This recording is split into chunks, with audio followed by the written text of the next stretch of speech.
Assalamualaikum warahmatullahi wabarakatuh. Perkenalkan, nama saya Dede Tatang Suryana dengan nomor pokok mahasiswa 101202038 kelas E3. Di sini saya akan memaparkan materi mengenai penganggaran. Yang pertama, pengertian penganggaran atau anggaran. Penganggaran adalah perencanaan yang digambarkan secara kuantitatif dalam bentuk keuangan dan ukuran kuantitatif lainnya. Laba yang ingin dicapai oleh perusahaan ditentukan pada saat penganggaran. Oleh karena itu, penganggaran disebut juga perencanaan laba. Yang kedua, keterbatasan penganggaran atau anggaran. Keuntungan-keuntungan dari pemakaian anggaran perlu diketahui pula adanya keterbatasan dari anggaran sebagai berikut.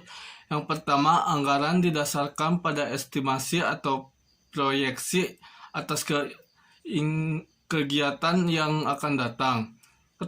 Ketetapan dari estimasi sangat tergantung kepada pengalaman dan kemampuan dari estimator atau proyektor.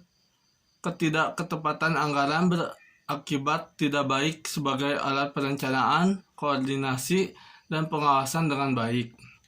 Yang kedua, anggaran harus selalu disesuaikan dengan perubahan kondisi dan asumsi.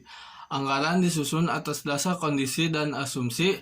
Yang mendasari penyusunan anggaran mengharuskan adanya revisi anggaran agar anggaran tersebut dapat digunakan sebagai alat manajemen. Perubahan kondisi atau asumsi misalnya dapat berupa laju inflasi atau kebijakan pemerintah di bidang ekonomi.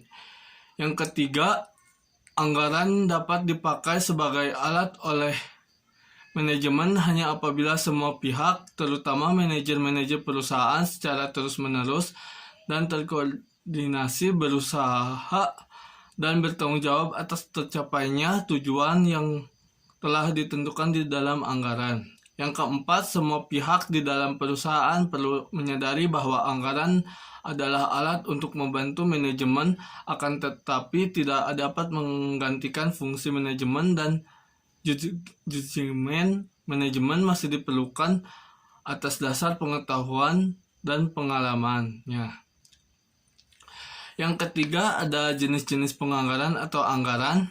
Yang pertama, anggaran penjualan. Yang kedua, anggaran produksi. Yang ketiga, anggaran biaya produksi. Yang keempat, anggaran biaya bahan baku.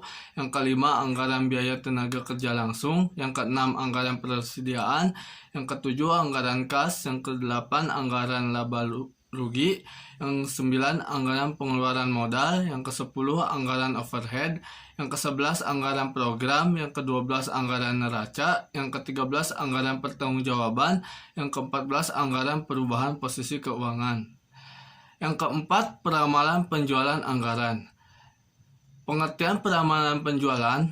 Peramalan penjualan adalah budget yang berisi taksiran-taksiran tentang kegiatan-kegiatan perusahaan dalam jangka waktu tertentu yang akan datang, serta berisi taksiran-taksiran tentang keadaan atau posisi finansial perusahaan pada suatu saat yang akan datang.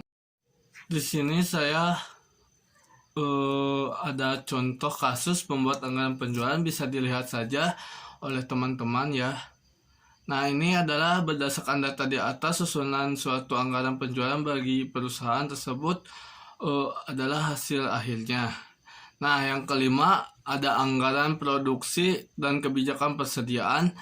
Pengertian anggaran produksi menurut para ahli. Menurut Navarin 2015, anggaran produksi adalah anggaran untuk membuat produk jadi dan produk dalam proses dari suatu perusahaan dalam periode tertentu.